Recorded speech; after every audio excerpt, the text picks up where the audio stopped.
नमस्कार दोस्तों, फिर से हाजिर हूँ एक नई सच्ची सी घटना को लेकर। दोस्तों, उत्तर प्रदेश का एक ज़िला आता है बरेली। बरेली की एक रहने वाली प्रिया नाम की लड़की होती है, जिसकी उम्र की हम बात करें तो लगभग उसकी उम्र 14 से 15 वर्ष की रहती है। लगभग वो छोटी रहती है, नाबालिग रहती है। उनके घर में उसका एक माँ रहता है, उनका एक पिताजी रहता है और प्रिया का एक छोटा-सा भाई रहता है। लगभग उसकी उम्र में 2 से 3 साल छोटा रहता है।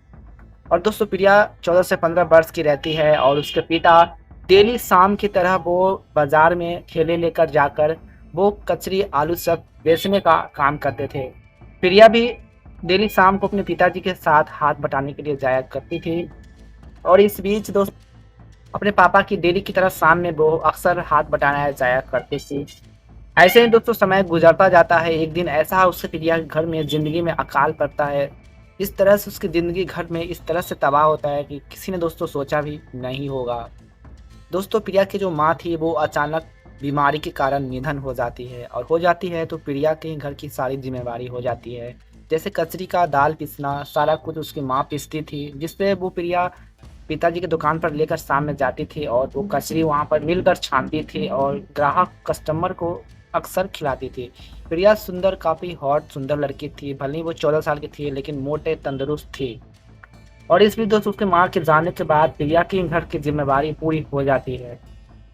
हो जाने के बाद उसके घर की स्थिति और भी ज़्यादा खराब होने लगती है और प्रिया अपनी घर की ज़िम्मेवारी के कारण वो अपनी स्कूल भी जाना छोड़ देती है, क्योंकि उसका घर का काम कौन देखेगा। इसलिए वो स्कूल भी अपना ड्रॉप आउट कर दी और अपना घर की ज़िम्मेवारी उठाने लगी। घर की कपड़ा-लत्ता, घर का झाड़ू देना, टाइम पर खाना, नाश्ता बनाना और दुकान के लिए दालें पीसना, सारा कुछ उसके देह पर बोझ आ जाता है। और एक दिन दोस्तों, उसके पिताजी थे, अपनी पत्नी के जाने के बाद वो काफ़ी सदमे में आ जाते हैं। उनकी मेंटली स्थिति बिल्कुल भी खराब होने लगते हैं और हो जाने के बाद वो ठीक से कमाई-धमाई भी नहीं करते हैं। कभी ठेला लेके जाते बेचने, कभी लेके नहीं जाते। ऐसे ही समय गुज़रता जाता है और उसकी पिताजी की मेंटल स्थिति और भी ज़्यादा खराब हो जाती है। कभी-कभी प्रिया ठेला लेकर अकेले ही बाज़ार में जाती है, कचरी बेचकर, आलू चप बेचकर वो आती है। और इस बीच उसके पिताजी अक्सर अपनी पत्नी के टेंशन की वजह से वो ज़्यादा नशे करते थे और हमेशा वो नशे में धुत रहते थे और वो दिन पर दिन और भी ज़्यादा एडिक्ट होता गया और उस बीच वो हद से ज़्यादा नशे करने लगा। और प्रिया अपने पिताजी की इस हरकत को लेकर काफ़ी बाज आ जाती है, वो काफ़ी परेशान हो जाती है। एक दिन प्रिया अपने पिताजी से कहते हैं कि पिताजी, आज आप दुकान पर नहीं जाएँगे। उसके पिताजी उसे 2 चाँट लगाती है और उसे डाँट कर उसे भगा देती है। प्रिया अपने कमरे में माँ की तस्वीर के पास आकर वो काफ़ी रोने लगती है और अपनी माँ को याद करने लगती है कि माँ, आप कहाँ हो? आपकी ज़रूरत है। मेरी ज़िंदगी में इस तरह से ऐसा क्यों हो रहा है? मेरे पिताजी आपके जाने के बाद वो काफ़ी नशे करते हैं और टाइम पर वो कमाने नहीं जाते हैं। वो रोती हुई अपनी माँ की तस्वीर पर करती रहती है।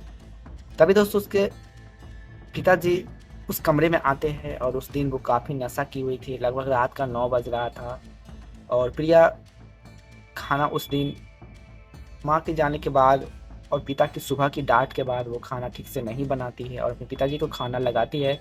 उसके खाना को पिताजी छिपे को फेंक देते हैं। कहते हैं कि सब्ज़ी में नमक तुमने कैसा डाला है? बिल्कुल भी स्वाद नहीं है। और ऐसे-ऐसे करके उससे डाँटने लगती है। प्रिया फिर से जाकर अपने कमरे में अपनी माँ के पास वो रोने लगती है। उसके बाद दोस्तों, प्रिया कमरे में बैठी हुई रहती है, लगभग 9-10 बज जाता है। उसके पिताजी उस दिन खाना नहीं खाते। खाना के बदले वो और भी ज़्यादा ड्रिंकिंग कर लेते हैं, वो नशे कर लेते हैं। और धीरे-धीरे वो अपने प्रिया के कमरे की ओर वो जाने लगते हैं और जाने लगते हैं, उनकी मेंटल स्थिति बिल्कुल भी खराब थी। और प्रिया अपनी किचन में थी, बैठकर अपनी माँ की तस्वीर को लिपट कर रो रही थी। तभी उसके कमरे में किचन में उसके पिताजी जाते हैं और कहते हैं, "प्रिया, तुम क्या कर रही हो इतनी रात को? तुम्हें सोना नहीं है?" प्रिया कुछ भी नहीं बोलती, बस रोती रहती है और उसके पिताजी उसके सामने जाते हैं और उस प्रिया को ज़बरदस्ती उसके बदन पर हाथ फेरने लगते हैं। उसके पिताजी उसके साथ ज़बरदस्ती कोशिश करते हैं, क्योंकि वो नशे में धुत था और उसकी पत्नी की अपने पल की याद आने लगती है। दोस्तों, अक्सर कोई पति-पत्नी का एक न एक दिन उसका ज़रूरत होता है और उसे पूरा करना होता है, लेकिन उसके पिताजी की पत्नी चली गई तो वो किससे अपनी ज़रूरत को पूरा करते, इसलिए वो अपनी बेटी को मोहरा बनाते। प्रिया की पिता की इस हरकत को सुनकर प्रिया पूरी तरह से हैरान हो जाती है कि आखिरकार पिताजी मेरे साथ कभी ऐसा नहीं किया और वो क्यों कर रहे हैं, मन में वो सोचने लगती।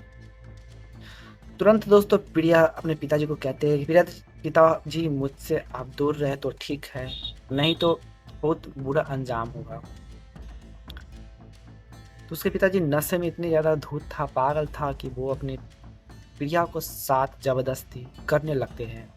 तो प्रिया अपनी किचन से धार वाली चाकू लेते हैं और उसके गुप्तांग पर यूं ही फेरते हैं और उसको काट लेते हैं। वहीं पर दोस्तों पूरी तरह से उसके पिताजी की हालत गंभीर हो जाती है और तुरंत प्रिया रात को 2 बजे नज़दीकी थाने पर जाती है और जाने के बाद अपने पिता की सारी करतूत को बताते हैं। साथ में अपने हाथों में पिता की प्राइवेट पार्ट्स को लेकर वो जाते हैं और जैसे ही उस थाने पर जाते हैं तो वहाँ के लोगों की पूरी तरह से प्रिया की इस हरकत को देखकर सभी की आंखें फटी की फटी रह जाती हैं। दोस्तों आगे कुछ ऐसा होता है जिसे सुनने के बाद दोस्तों आपको पैरों तले ज़मीन खिसक जाएँगे। अभी तक दोस्तों हमारे चैनल को सब्सक्राइब नहीं किए तो प्लीज़ चैनल को सब्सक्राइब ज़रूर करें और कमेंट बॉक्स में बताएं कि यह वीडियो आप कहाँ से देख रहे हैं, अपनी जगह का नाम हमें ज़रूर बताएं और साथ में वीडियो को भी लाइक ज़रूर करें। दोस्तों कैसे एक लड़की अपनी इज्जत का ख्याल करते हुए अपने पिता को भूल चुकी थी कि वो मेरा पिता है। बाप बेटी का रिश्ता अक्सर पवित्र माना जाता है, लेकिन पिता ने अपनी बेटी के साथ ऐसा बर्ताव किया और वो शर्मसार करने की कोशिश कर रहे थे। और कहीं न कहीं यह प्रिया अपनी बहादुरी दिखाई, वो काफ़ी साहसी लड़की थी। कहते हैं ना अक्सर इंसान को बाहर घूमना चाहिए, बाहर की दुनिया देखना चाहिए ताकि समझे लोग कैसा है नहीं है। प्रिया अपनी काफ़ी ज़्यादा कस्टमर से वो सामानें बेचती थी, जिससे बात करने का, हर कुछ कस्टमर के साथ कैसे रहना है, पेश करना है, सब कुछ वो जान चुकी थी। इसलिए वो ऐसा कदम उठाया और अपने पिता की इज़्ज़त के बीच अपनी इज़्ज़त को किस तरह से वो बचाई। खैर दोस्तों, प्रिया का उस बयान को सुनकर उस थाने वाले ने प्रिया को काफ़ी शाबाशी दिया और प्रिया को थैंक्स बोला, उसने ऐसा काम किया और इसके पिताजी को हॉस्पिटल में इलाज चल रहा है, उसको होश आने के बाद उसको कड़ी से कड़ी सज़ा दिया जाएगा। दोस्तों इसके बारे में आप लोग क्या कहना चाहते हैं वो कमेंट में हमें ज़रूर बताएं उसके पिताजी के बारे में। प्रिया ने ये सही किया या गलत किया कमेंट में हमें ज़रूर बताएं और वीडियो को लाइक करके चैनल को सब्सक्राइब ज़रूर करें ताकि पल-पल की अपडेट आपको हमारे चैनल पर मिलती रहे। चलिए मिलते हैं कोई और नेक्स्ट घटना में। अपना ख्याल रखें अपने परिवार, बच्चों का, क्योंकि ज़िंदगी काफ़ी मुश्किल से इंसान को मिलता है जीवन और अपनी इज़्ज़त का भी ख्याल साथ में रखें।